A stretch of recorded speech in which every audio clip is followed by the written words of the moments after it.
Gas natin. Ayan o. Diba? Magpapalit tayo ng switch. Alam niyo ba ang sira nito? Ang sira nito, nabali yung mga gear.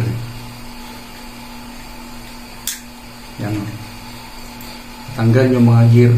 Hindi kasi basta-basta tinatanggal ito mga idol.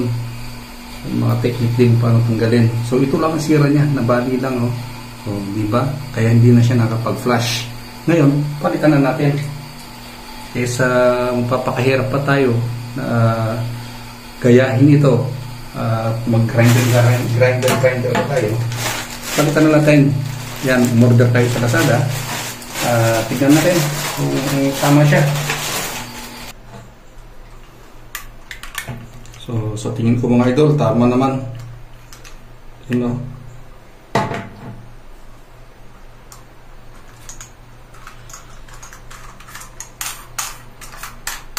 So itong nut na to sa ilalim to. Yan. Then tingnan natin kung tama. Okay, same lang adyo. Same lang siya idol. Shoot nyo lang. Yan, pag na-shoot na, lalagay nyo itong kanyang nut. Then higpitan natin.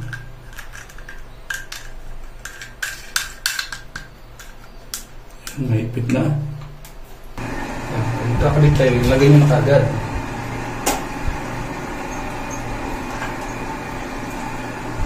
Yan. Ilagay nyo na kagad itong kanyang kadena.